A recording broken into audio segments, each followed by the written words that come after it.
Mara Niasse, avec sa perspicacité et sa sagesse notoire, avait anticipé des situations similaires à celles que nous connaissons aujourd'hui. Ces mises en garde concernant les débordements verbaux et le manque de respect envers l'autorité gardent une pertinence troublante. Les propos tenus par Badara Gadiaga à l'encontre du député Amadou et du Premier ministre Ousmane Sonko évoquent tristement ces avertissements. Ces écarts de langage, qui portent atteinte à la dignité des individus et à l'intégrité des fonctions, sont regrettables et vont à l'encontre des fondements de la cohésion sociale. Mara Niasse nous a enseigné que le respect des institutions et de leurs représentants est essentiel pour la stabilité et l'harmonie sociétale. Quand la parole publique est marquée par la violence et le manque de respect, c'est l'édifice républicain qui chancelle. La controverse liée aux déclarations de Badara Gadiaga doit susciter une profonde réflexion au sein du PASTEF. Ce parti, souvent lié à des discours enflammés et à des débordements, gagnerait à méditer les paroles de Mara Niasse qui appellent à la modération, au respect et à la responsabilité. Les attaques récurrentes contre les magistrats, les institutions et les forces de l'ordre ne peuvent qu'alimenter un climat de défiance et de mépris. Mara Niasse avait pressenti les conséquences d'une société où le respect de l'autorité s'évanouit. di la wax loo xam ne sax yow da nga naan waaye ñii moom dama la bëgg a wax réew mi ne leen ñu baax ñaa ngi fi ba tey waaye li tax may nettali lii dama leen a bëgg a wax ne ñun amuñu xolu kiñaan amuñu genn coxor ci kenn waaye lenn rekk ñu ñor mooy réew mi waaye ñii ma fi tudd ak ñii ma sant dafa jar sénégalais yépp képp kuy soppeeb Serigne Mara nga saliyeel ma leen nga santal ma leen te xam ne réew mi am na ñu baax te des na ko liggéey te insha allah rabbi kenn du baale liggéey bi. alors yéen ñaari marabout Pastef yi yéen ñaari marabout de l'état fi mu nekk nii moom mën nañ leen a woowee noonu. ban poste ngeen di xaar ci gouvernement bi. poste ban.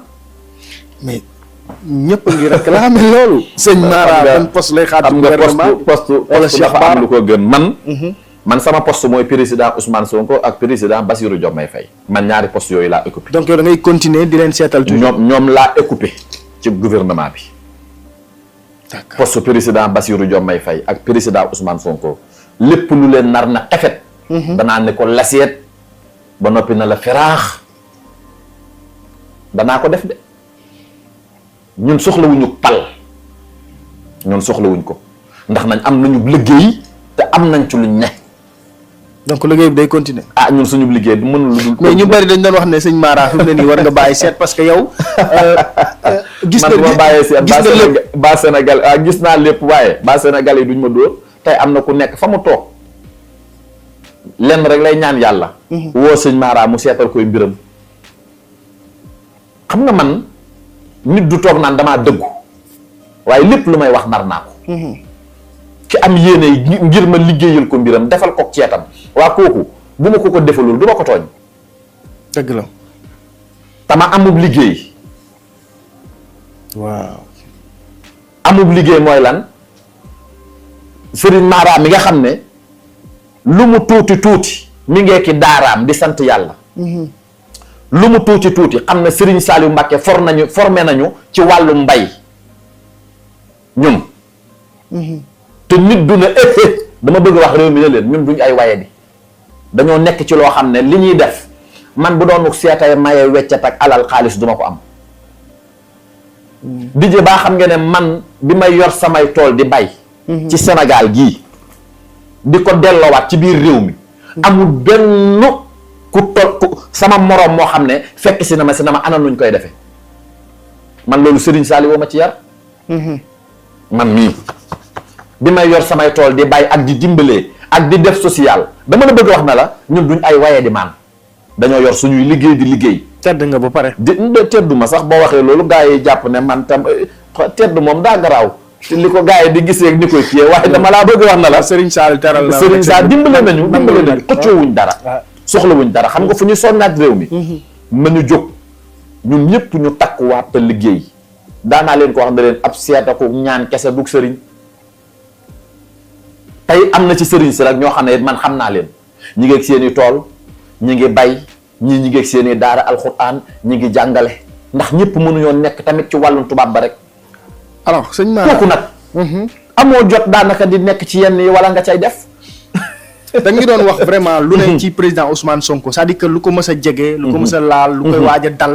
wax nga ñu lépp.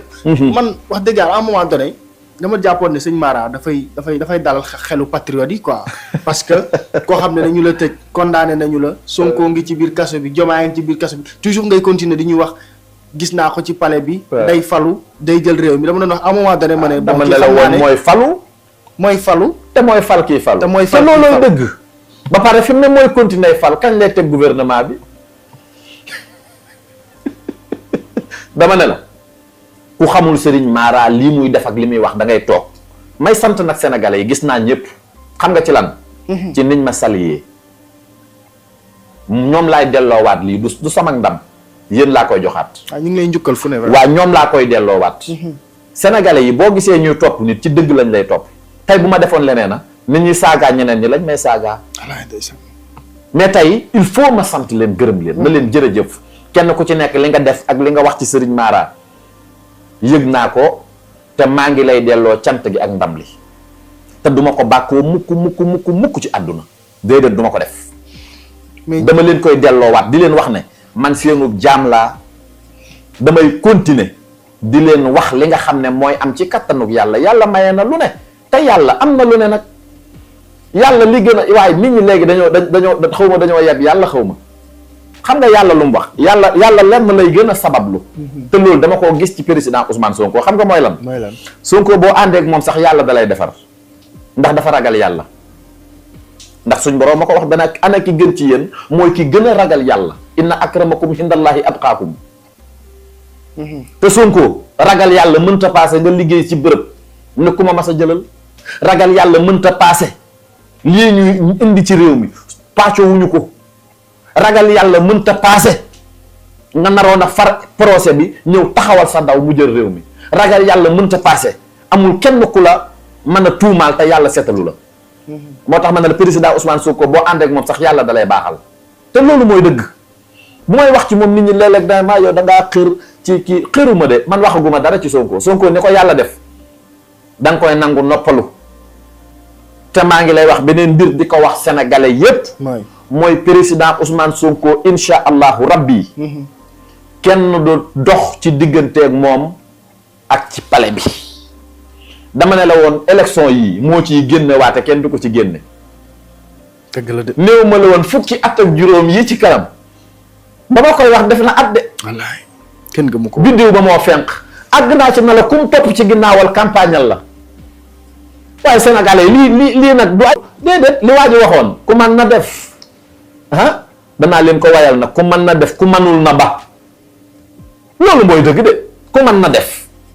man fii laa woote waaye coxor geeg liggéey bi nag commencé gul di ngeen gis façon diabolisation bu ne di ngeen gis lu ne di ngeen gis ku ne waaye na ngeen na tekk te xam ne yëf yi dara dooragu ci yàqkat yi nag da ngeen a nar a sonal seen bopp waaye may wax goney Pastef yi ak gone yi bëgg réew mi nañu jóg du ngeen liggéey bu toll nii ba noppi nit yorub téléphone am wala toog fee naan maa nga doogay tàng bu lay def nii déedéet bu leen ci may kenn dara bu leen liggéey bi commencé gul. alors ñi doon wax ne Bassirou Diomaye Sonko daf ko war a sori donc moom lañ fal président daf ko war a bàyyi mu liggéey nan nga gisee kàddu yooyu. waaw ku ci sa wayjur bu jigéen. ku mënta fexe ba sa wayjur bu jigéen sori sa wayjur bu góor mënoo fexe ba président Ousmane Sonko sori Bassirou Diomaye Faye. président Bassirou Diomaye Faye nu ko Sonko di sore ku mënta xaajale sa yaay ak sa baay mënoo leen a xaajale ñi ñoo bonte soxor lu ñu bëgg ci xaajaloo gi ñoom nañ toog seen pexe jeex na buñ mënoon dara wala ñuy def dara ñu def ko. Maragnas est un nom qui gagne en importance dans l'espace public sénégalais, suscitant admiration, curiosité et parfois doute. Connu pour ses prédictions précises et ses analyses pertinentes, il parle de nombreux sujets, incluant la politique, l'actualité nationale et internationale, des faits divers et des dérives médiatiques. Son don de visionnaire attire autant qu'il divise, mais il est évident que ses prédictions, souvent vérifiées, font de lui une figure incontournable des médias sénégalais. L'une des raisons pour lesquelles Maragnas est souvent mentionné, c'est l'exactitude de ses visions. Que ce soit sur des questions politiques importantes comme les élections présidentielles, les tensions sociales ou les changements de gouvernement, ses prédictions semblent prévoir des événements que personne n'aurait pu anticiper. Ces annonces sont si précises qu'elles provoquent parfois l'étonnement général. Beaucoup de ses fans pensent qu'il a une capacité exceptionnelle à voir l'avenir ou à interpréter les signes du moment. Des exemples marquants de ses prédictions apparaissent lors des élections. Maragnas a souvent prévu les résultats des élections avec une précision étonnante, décrivant non seulement les gagnants, mais aussi les conditions dans lesquelles ces victoires auraient lieu. Dans d'autres situations, il a anticipé des crises sociales importantes, des mouvements de contestation ou des turbulences économiques. Certains pensent qu'il comprend bien les dynamiques sociales et politiques du pays, ce qui lui permet d'analyser et de prédire avec une grande précision. En plus de la politique, Maragnas traite de sujets plus personnels ou liés à la vie quotidienne. Il parle souvent de faits divers marquants, comme des accidents tragiques, des disparitions mystérieuses ou des événements dramatiques qui bouleversent l'opinion publique. Sa capacité à prédire ces incidents avec précision renforce la croyance en ses dons spéciaux. Ses partisans croient qu'il a une guidance spirituelle unique qui lui permet de voir ce que les autres ne peuvent pas. Cependant, tout le monde ne partage pas cet enthousiasme pour les visions de Maragnas. Certains critiques pensent que ses prédictions relèvent plus d'une interprétation astucieuse des tendances sociales et politiques que d'un véritable talent pour voir l'avenir. Ils soulignent que certaines prédictions sont jugées trop vagues ou ouvertes à de nombreuses interprétations. Pour ces sceptiques, la popularité de Maragnas repose davantage sur le sensationnel et la couverture médiatique que sur une réelle clairvoyance. En plus, ses opinions sur les abus des médias provoquent des réactions mixtes. Maragnas n'hésite pas à dénoncer ce qu'il voit comme une manipulation de l'information par certains médias, qui essaient de créer des controverses ou de diriger l'opinion publique. Il critique ouvertement ceux qui, selon lui, trahissent leur rôle en mettant le sensationnel avant la vérité. Cette position lui vaut à la fois le respect de ceux qui partagent ses inquiétudes et la critique de ceux qui pensent qu'il contribue lui-même à l'utilisation de ses prédictions à des fins personnelles. Malgré les controverses, l'impact de Maragnas sur l'opinion publique est clair. Ses paroles sont examinées, analysées et partagées sur les réseaux sociaux, dans les émissions de débat et au sein des groupes de discussion populaires. Ses prédictions, qu'elles soient reçues avec foi ou scepticisme, suscitent des échanges vifs et influencent parfois les opinions et les décisions. Maragnas est devenu un phénomène de société, un homme dont les mots semblent avoir un grand poids sur la conscience collective. Certains le voient comme un avertisseur, un guide des temps modernes, tandis que d'autres le considèrent comme un observateur habile capable de tirer parti des incertitudes du monde d'aujourd'hui. Qu'on le voit comme un prophète ou un habile analyste, il est clair que ses prédictions continueront à faire parler et à nourrir les discussions au Sénégal et au-delà.